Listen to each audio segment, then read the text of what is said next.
Assalamualaikum warahmatullahi wabarakatuh. Salam rahayu, rahayu, rahayu. Jumpa lagi dengan saya di channel Madi Solar Tutorial. Di kesempatan kali ini ada servisan handphone yaitu Xiaomi Redmi Note 5 Pro dengan kondisi handphone sudah pernah diperbaiki sebelumnya, teman-teman. Ini langsung saja saya ambil dari setengah dari perbaikan saya, karena awalnya itu beliau konsultasi untuk menanyakan kerusakan handphone ini, yaitu awalnya menanyakan kerusakan sinyal tidak ada atau tidak ada layanan, teman-teman. Jadi untuk kartu SIM itu terdeteksi namun sinyalnya tidak keluar, bahkan tidak bisa berfungsi sama sekali seperti buat telepon ataupun buat internet. Jadi saya tanyakan beliau sebelum kerusakan handphone ini terjadi, itu belinya ya, beliau beli second, dan setelah saya bongkar untuk ditunggu sama beliau untuk saya cek dulu, ternyata handphone sudah pernah diperbaiki sebelumnya atau sudah pernah dibongkar. Dan saya cek untuk sinyal ada tanda silang ya, teman-teman. Jadi untuk kedua SIM itu kebaca namun sinyalnya ada tanda silangnya, jadi tidak bisa berfungsi ataupun sinyal hanya silang ya, teman-teman. Perhatikan saat saya coba untuk pengecekan yaitu kartu SIM card seperti XL, saya coba untuk setting dulu dengan cara untuk mencari sinyal dengan cara manual. Oke, ini saya coba untuk tunggu beberapa menit, teman-teman. Untuk pilihan yaitu sinyal manual sudah keluar semua, tapi ketika kita memilih sesuai kartu SIM card itu tidak terhubung, teman-teman, atau tidak dapat tersambung. Sedangkan untuk yang SIM kedua saya coba untuk setel juga secara manual untuk pencarian jaringan yaitu Indosat. Saya coba untuk pilih Indosat. Ketika itu langsung dapat notifikasi seperti tidak dapat terhubung, jadi sinyalnya tidak bisa berfungsi, teman-teman. Oke, ketika kita coba untuk selesai pengecekan, kita matikan dulu infonya dan kita coba untuk eksekusi yaitu proses perbaikannya. Untuk semua kaleng ini sudah pernah dibongkar sama teknisi lain, teman-teman, jadi sudah pernah diperbaiki sebelumnya. Dan untuk di bagian ini yang saya paling curigai itu adalah di bagian IC RF-nya atau bisa disebut PA ya, teman-teman. Oke, untuk di bagian ini kita potong di bagian kaleng yang menutupi area IC RF-nya. Tujuannya untuk mempermudah yaitu proses perbaikannya. Dengan hati-hati untuk proses yaitu membuka kalengnya, atau jika kalian punya alat gerinda mini itu bisa memotong lebih rapi dan simple, tapi juga harus hati-hati untuk menggunakan gerinda mini, teman-teman. Kalau menggunakan blower jika takut kondisi handphone atau bisa juga mati total, jangan menggunakan blower, teman-teman. Jadi alangkah baiknya dikerjakan dengan hati-hati. Di bagian ini perhatikan untuk IC RF-nya yaitu dengan kode 7748. Untuk di bagian soket konektor jangan lupa untuk memberikan pelindungan agar tidak mudah meleleh saat kita menggunakan blower proses, yaitu kita angkat IC RF-nya, teman-teman. Oke, untuk panas blower saya menggunakan setelan panas di angka 300 sampai 320. Jadi apabila handphone yang sudah pernah diperbaiki sebelumnya ataupun belum kita ketahui awal gejalanya kenapa dan proses perbaikannya seperti apa, alangkah baiknya dengan hati-hati untuk proses yaitu kita angkat IC dengan suhu kalau bisa jangan terlalu tinggi, teman-teman. Carilah suhu dengan perkiraan suhu panas di angka sedang 300 sampai 320, jangan sampai 350, teman-teman. Dengan hati-hati untuk proses pengangkatan IC-nya, karena jika tidak hati-hati bisa menyebabkan komponen di bagian samping yang kecil-kecil itu nanti bisa bergeser ataupun bahkan bisa hilang, teman-teman. Oke, kita tunggu hingga timahnya matang ya, teman-teman. Kita coba untuk goyang sedikit demi sedikit untuk mengetahui yaitu IC-nya sudah bisa untuk kita angkat atau belum.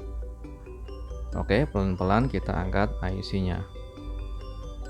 Oke, setelah kita angkat, kita cek dulu untuk di bagian semua pin kakinya. Untuk semua pin kaki IC-nya masih bagus, yang ada di PCB juga masih utuh. Kita lanjut untuk proses, yaitu mengambil IC PA atau IC RF dengan kode yang sama, yaitu 77648. Dengan cara kita bisa mencari mesin kanibalan atau mesin bangkai yang tidak terpakai untuk memanfaatkan atau mengambil IC dengan kode yang sama, yaitu IC RF-nya. Dengan metode yang sama, yaitu menggunakan panas blower dengan suhu sedang saja, maksimal 300 sampai 320. Tidak usah terlalu tinggi teman-teman, karena tujuannya untuk menghindari resiko apabila kita terlalu tinggi atau suhunya terlalu panas, itu bisa menyebabkan IC-nya bisa bermasalah. Sayang sekali kalau kayak IC ori bawaan di mesin kanibalan itu nanti kita angkat tidak kepake dengan sia-sia ya teman-teman. Jadi alangkah baiknya kalau kita kepengen sukses dari proses perbaikan, alangkah baiknya dikerjakan dengan hati-hati agar satu kali kerja bisa beres dan tidak dua kali atau bahkan berkali-kali untuk perbaikan. Oke, setelah kita angkat IC-nya, kita akan proses pemindahan IC ini ke bagian mesin Xiaomi Redmi Note 5 Pro. Untuk letak posisi IC-nya jangan sampai lupa ya teman-teman, kalau nanti kebalik bisa menyebabkan konslet atau sinyal tidak keluar. Kita presisikan dulu untuk proses, yaitu pemasangan IC RF-nya. Oke, setelah presisi untuk IC-nya, kita gunakan blower dengan suhu sedang maksimal 300 sampai 320. Kita bisa menambahkan flux secukupnya saja. Jika sudah agak nempel atau sudah setengah matang untuk timahnya, tujuannya agar tidak mudah bergerak di bagian proses pemasangan IC-nya. Oke, kita blower dengan hati-hati dan pelan-pelan, dan kita maksimalkan untuk proses pemasangannya. Kita sambil menekan secara halus untuk proses pemasangan IC RF-nya. Jika sudah selesai, kita bisa untuk ulangi lagi menekan secara halus sambil kita goyang sedikit demi sedikit. Oke, kita maksimalkan untuk pemasangannya. Jika sudah selesai, kita dinginkan dulu mesinnya teman-teman. Setelah dingin, kita bisa membersihkan menggunakan thinner, yaitu menghilangkan sisa-sisa fluknya.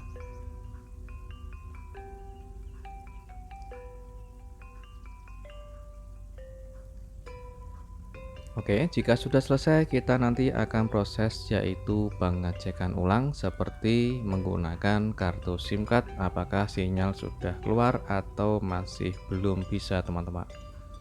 Kita lanjut untuk siapkan, yaitu spare partnya, seperti kita coba untuk kartu SIM card. Kita pasang dulu sementara untuk di bagian mesin. Ini kita coba untuk pengecekan menggunakan kartu teman-teman.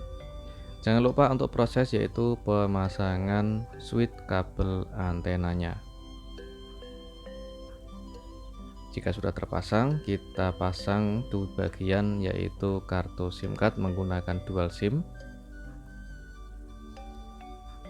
Oke, kita nyalakan infonya dulu untuk memastikan kondisi handphone ini masih bisa menyala atau tidak. Dan infonya sudah menyala, kita tunggu loadingnya selesai hingga sampai menu, lalu kita coba untuk pengecekan menggunakan kartu SIM card ini apakah sudah muncul sinyal dengan normal atau tidak teman-teman. Oke, masih loading untuk infonya. Kita tunggu sebentar hingga menyala sampai menu. Oke, sudah menyala sampai menu, dan perhatikan di bagian notifikasi pada sinyal teman-teman. Oke, setelah kita menunggu beberapa detik, sudah keluar dual SIM sinyalnya, dan kita coba untuk aktifkan kuota datanya. Oke, perhatikan untuk sinyal notifikasi yang ada di bagian atas, yaitu notifikasi pada sinyalnya teman-teman. Sudah tidak keluar lagi tanda silang dan sinyalnya full bersih, meskipun kita tanpa menggunakan backdoor ya teman-teman. Untuk sinyal sudah full, kita lanjut untuk pengecekan menggunakan kuota data dari kartu SIM card ini. Kita buka salah satu video yang ada di YouTube dan internet sudah jalan, untuk sinyalnya tidak naik turun dan masih full dan stabil ya teman-teman. Dan alhamdulillah untuk pengerjaannya sudah selesai semua. Jadi untuk kedua sinyal ini sudah muncul kembali dengan full, tidak ada tanda silang lagi setelah kita proses untuk selesai penggantian IC RF-nya. Oke, untuk di tutorial kayak ini semoga selalu bermanfaat dan jumpa lagi di tutorial berikutnya. Jangan lupa untuk dukung terus channel ini dengan cara subscribe, like, share, dan komen, dan jangan lupa untuk aktifkan notifikasi tanda loncengnya agar kalian bisa mendapatkan video terbaru atau tutorial terbaru dari saya. Dan gitu aja untuk tutorial kali ini, semoga selalu bermanfaat. Assalamualaikum warahmatullahi wabarakatuh. Salam rahayu, rahayu, rahayu.